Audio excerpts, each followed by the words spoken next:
Hello and welcome to my station. I appreciate who's here right now in the chat room. Cherry, Kumo, I appreciate it. I have some pretty big news and very happy about it. And I just found out, I also have a statement too. The news that I have is from Jimmy Calandra. And just so you do know, I will next Saturday, Jimmy Calandra will be here for an interview at, whoops, this is the wrong time right here. Okay. Next Saturday, he will be here at 8 Central and, 8 Eastern, 7 Central. So I will have an interview with Jimmy Calandra live next Saturday night at 8 Central. And he has really stepped up and said, he just wanted to help me with my station, help it grow. He believes that I've been fair to him, and I've been trying to be fair to him because I just like his style and his show. And also, I have another surprise. I have a statement that I want to read from somebody that doesn't usually give statements. It's going to be from Angel Gotti. Angel Gotti is John Gotti's daughter. And she said something to me that made me really think about something. She told me that when John Gotti passed away, he was in a hospital bed. And the time that he passed away, he was handcuffed to a bed. And he basically died. He didn't rat. And that was the way he chose to go out. He was probably one of the last people to do that. But what we have to understand is the FBI, they have a way to get people nowadays to come forward and speak about other people, because they basically threaten to throw you in solitary confinement for the rest of your life. It's nothing, it's not that romantic thing that people think it is. And just, speaking to people, you realize it's not. And the problem that I have with Johnny Alite is that he fabricates his stories. I mean, his stories just don't make sense. You can go back and then you can check them, and you could find so many lies. So what I'm going to do right now, and this statement that I'm going to read is from Angel Gotti. And I just want to be direct and tell you who it's from, because up to this point, I've never met her or talked to her. We started talking yesterday, and she just came on the show. She liked the show, which meant a lot to me. And Jimmy Calandra likes the show too. And Jimmy Calandra is very successful on his station, and his station's relatively new. It's not that old of a station. And overnight, he became pretty much a sensation. And he has 30,000 views on a show at a time. And the fact that he would even consider helping to grow my station and offering to do an interview with me is pretty incredible. And, I can't say enough. I mean, the fact that he would do that. So, like I said, next Saturday, 8 p.m., Jimmy Calandra will be here. He's told me that he'll give me some plugs on his shows this week. So, if you can like my station, so you can see the interview, and likes are very important. I've gotten not just likes, subscribers. I gotten 100 subscribers in 2 days. Which is in this business a lot. And what they say, once you get over 100, it's easier to build and build and build and build. And so I'm hoping that I'm saying something right and people are listening to me. And I do appreciate everything that people's doing. But right now, I'm going to read to you. This is from Angel Gotti. It's exactly what she says. John Alite never knew John Gotti Sr. John Gotti was the most surveilled man in the country, and there is nothing, absolutely nothing with him and the punk Johnny Alite. After John Sr. went to prison, John Jr. became the most surveilled man in the country. And after 1991, there's not one video or one picture of Johnny Alite being with my brother John Jr. In 1991, John Jr. chased him out of their group. By the end of next month, everybody will know what a fraud John, a rat, she calls him, is. In the meantime, everybody can go to johnalitefacts.com. That's johnalitefacts.com. Her friend Chris put this website together, and it's been up quite some times, and it will show people what a pathological liar John A-Rat is. Thank you. And that is a statement from her. And, just you could take it any way you want, but and Johnny Alite right now is under a lot of his family. His family has disowned him, several members of his family. And they've all come forward and said, look, this guy's a fraud. I never knew that I was going to make this show based on going after one person. But what I've read about this guy and what I've seen about this guy and the people and the research I've done on his stories have proven to me what a fraud this guy is. This guy's done a couple bad things. I'm sorry, let me rephrase that. He's done some bad things in his life. And then what he's done is he's made them grow and grow and grow into something that has not happened. I had someone tell me, and I'm not going to mention no names, that he at one time came forward and then they tried to help him out. And then all of a sudden, when he started doing interviews, he just started saying stuff that wasn't true. And then it grew and grew and grew. And then he gets these young guys to work with him. And they look up to him because they believe everything he says. And he knows all the names and he speaks the names really fast. His problem with Jimmy Calandra is the fact that Jimmy went on to Sammy Gravano's show.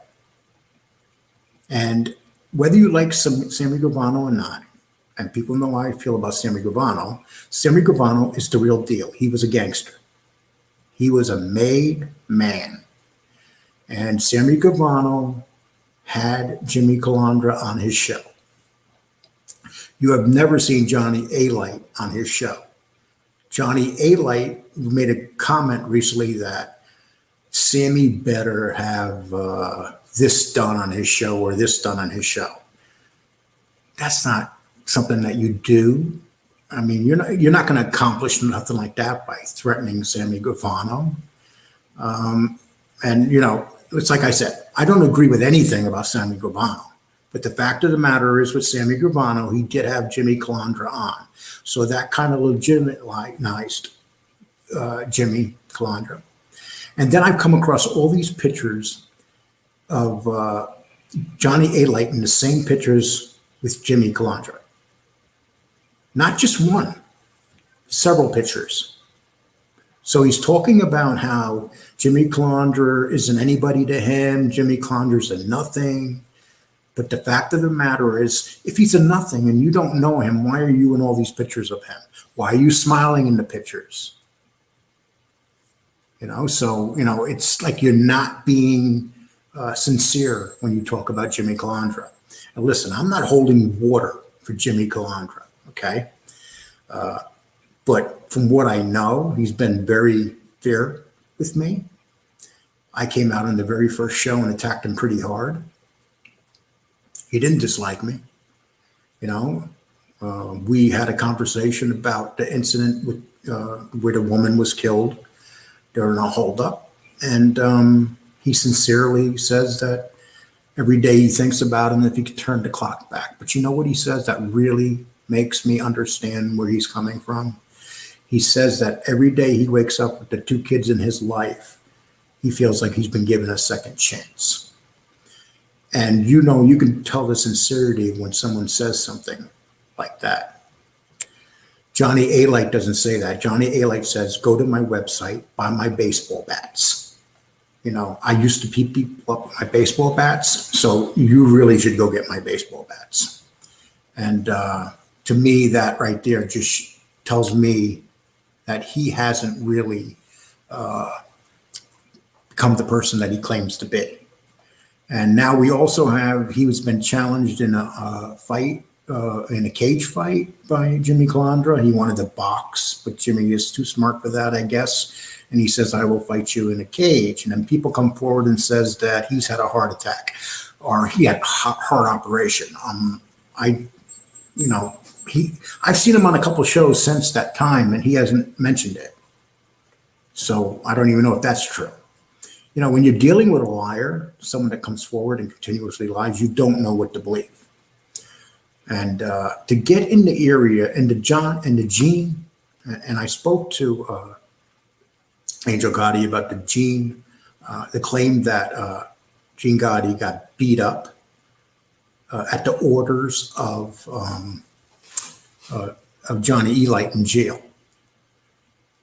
She swears that never happened. And then I talked to Jimmy Calandra. Jimmy Calandra says that he never smacked Gene Gotti like Johnny Alite said. So we got people saying that this is not a true story. So why does Johnny Alite deserve to be believed? I think the people that really should be upset are the people that he has hustled all the way to this point.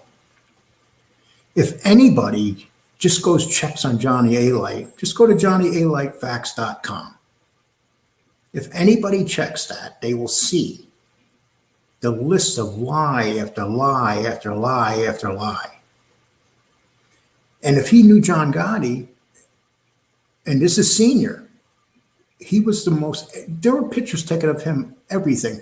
I'm surprised they didn't have a picture of him taking a shit. I mean, when you really think about it, they were everywhere. Never did you hear the name Johnny Alite ever come out of John Gotti's mouth. And John Gotti, toward the end, got in trouble because he was doing a lot of talking on those tapes. Never did you hear the name Johnny Alite. Never. And there were thousands of names mentioned. That name wasn't anywhere. So, and then he talks about running things and how he ordered people to do things. I just don't think it's right what he's doing because, is he still protected? He walks around a bodyguard. I mean, does he still have to deal with certain people? I'm not going to name the certain people, but it's the other gangster group that comes out of a big place called Washington, D.C. I mean, nothing makes sense, when you really think about Johnny Alite. I mean, and then he gets these books written. Everything takes a lot of money to get things done. Look at his studios that he had built. And then look at the people that interview him, all young kids. Young kids that come forward and talk about as if they were gangsters too. And the way they talk and act, you could tell if they were gangsters, they wouldn't last very long on the street because they got big mouths. You do not survive on the streets if you got a big mouth like that. And, that's just what it comes down to. Do you know I've been threatened already? I had somebody say to me that, no matter where you are, you could be touched. I've dealt with a lot of bad people in my life. I'm not worried about these people. When you start threatening people and stuff like that, it's like I said, I just got this little station. You're going to come out and you're going to threaten, you could touch me. Okay, so here's my challenge to you. If you could touch me, I'm in Texas. That means you're smart enough to find out where I am. Touch me. That's what it comes down to. But I'm going to tell you this much. This ain't New York. This is Texas. When you land in my little town, you better do it dressed up in a nice, hidden like you couldn't believe. Because one, you'll be spotted before you even get anywhere. So there's no fear whatsoever. And I have a couple beautiful Rottweilers I'd like to introduce you to also. You know, Hank doesn't bite no more unless I order him to.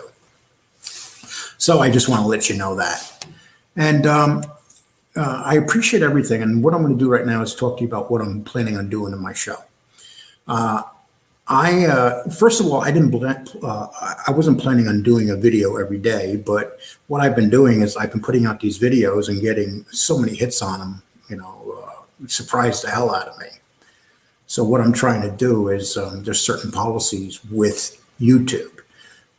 You have to have a certain amount of watch hours once you get to 1,000 subs. So I have to get watch hours in, and it's not going to matter if I make these videos if people don't watch them.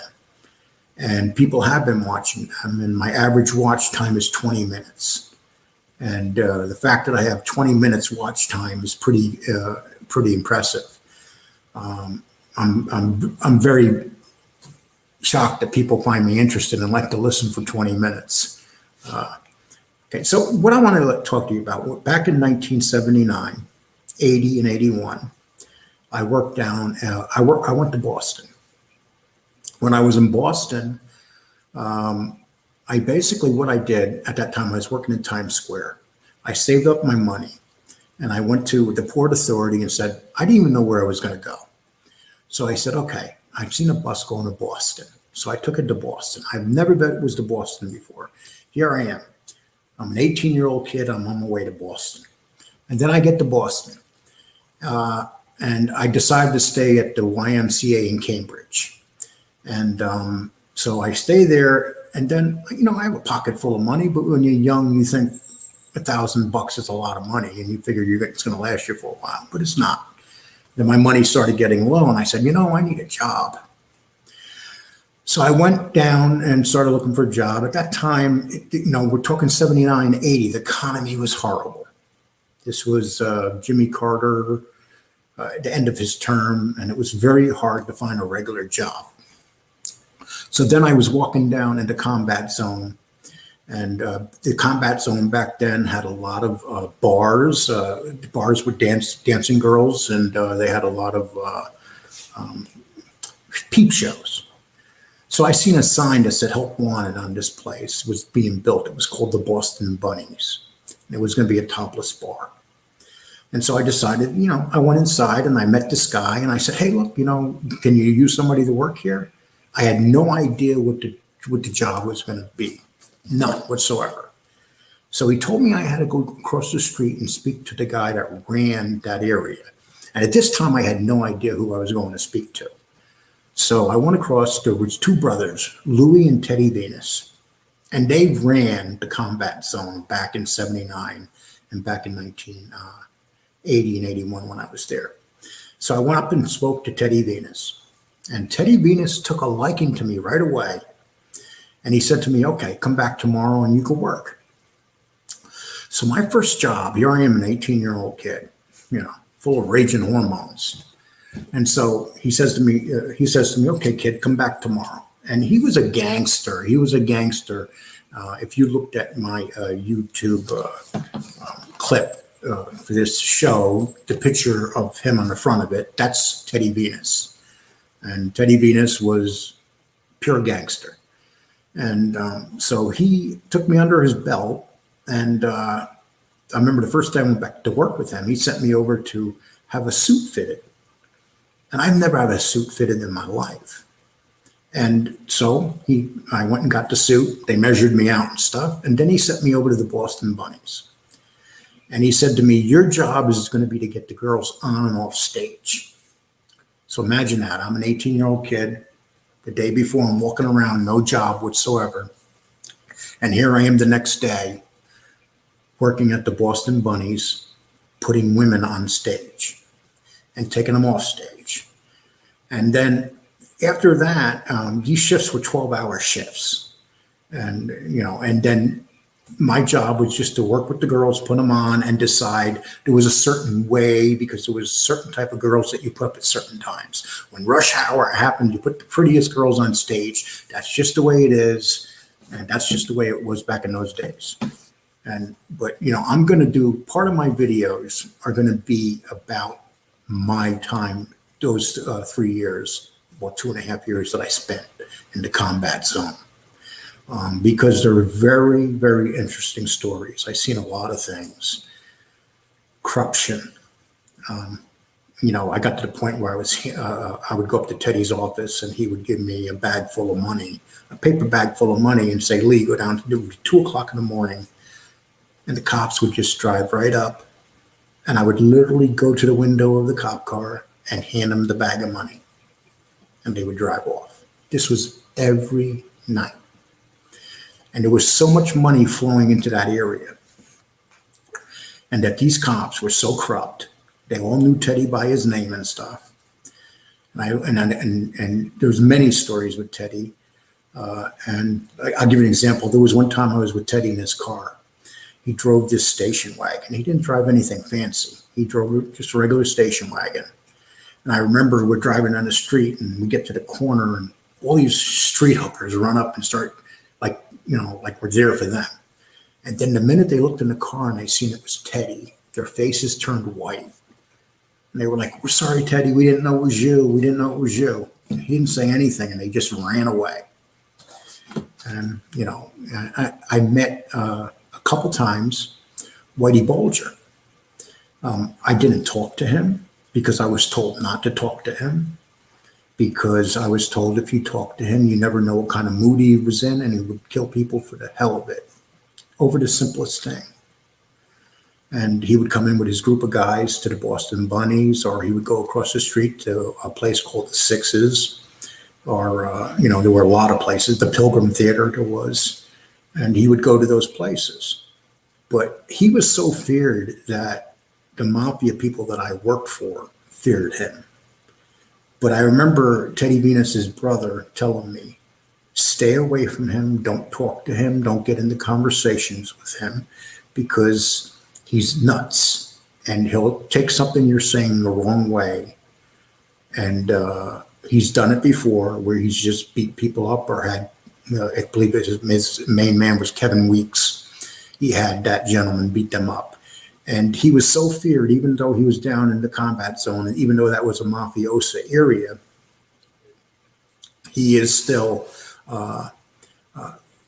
he was still based, everything that was going on in that area at that time was controlled in that area by the mafia, but they feared Whitey Bulger. That is how bad everything was. And eventually what Whitey Bulger did is he turned state evidence and had the people that ran Combat Zone arrested by the FBI because he was turning state evidence and they needed something. So Whitey Bulger gave them the Boston mob. And that's, and this is something like when we're talking about John Alite and when him working with the FBI. It's the same thing. Whitey Bulger was doing the same thing. Don't get me wrong. John Alite was no Whitey Bulger. Okay, Mark, this is a new person here. I'm just going to read it. I don't even know what it says. This whole video on one of these channels is based on Alite being a complete liar from the streets to the courts. How he wasn't a credible witness in some trials due to lies he was caught in. Yes, and that's it, Mark. You hit it right on the button. He was caught in so many lies, John Alite. He was such a bad witness at John Gotti Jr.'s trial that they never used him again. That's how bad of a witness he was. And they had cases where they had the guy dead to right, and they could have brought Johnny Alite in to testify against them, but they chose not to bring him in. They chose not to bring him in because he was a lousy witness. And then he gets out and he talks. But then, remember yesterday when I showed you the video when John Gotti Jr. held up that he snitched on he had 200 people. Think about that, 200 people. He just sat down and wrote stuff out. And despite that he was talking about all these people, he was so bad in the Gotti trial that they didn't want to use him in anything. The jury did not believe him. They just totally stayed away from him. And then I like what you're doing, by the way. Keep up at, well, I appreciate that, and I'm going to be honest, and this isn't like having a hard on for Johnny Alite. When I first started this, I didn't really know much about Johnny Alite. I knew nothing about Johnny Alite when I got into this. And then I just went on and like Vladdy TV and stuff, guys, and I couldn't believe that they had him on and he had like 1 million views on YouTube. That means 1 million people watched that show to hear what he had to say. 1 million people.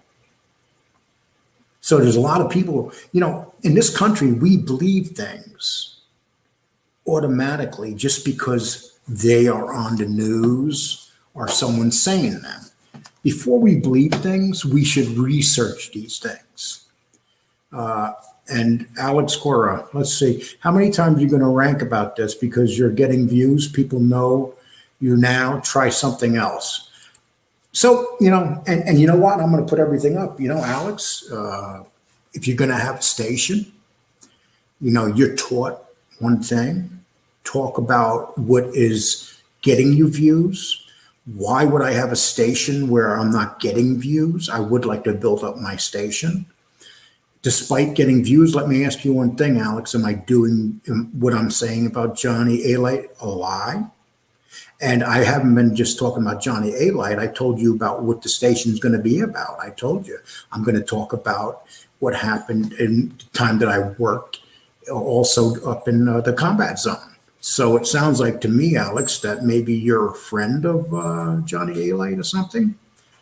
But anyway, Cherry, once we get the wrench, you can let people in like this because Alex Correa is not going to answer me the question.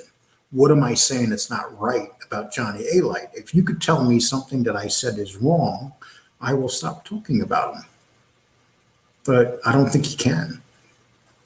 Okay, and that is the main reason. So I just want to let you know, this is not going to be a long video today. I just wanted to let you know exactly what everything's going to be about with my station. And next, like I said, next Saturday night at 8 p.m., I'm going to have 8 p.m. Eastern. Jimmy Calandra is going to be here for an interview. And as you know, Jimmy Calandra has a very big station, and it's getting bigger every day, and he's getting more and more people to watch his station. And he basically tells stories of growing up on Bath Avenue. And he's going to be a guest here. And if anything that I could do to make people understand who exactly Johnny Alite is, I will continue doing it. So if people are going to threaten me, that's cool.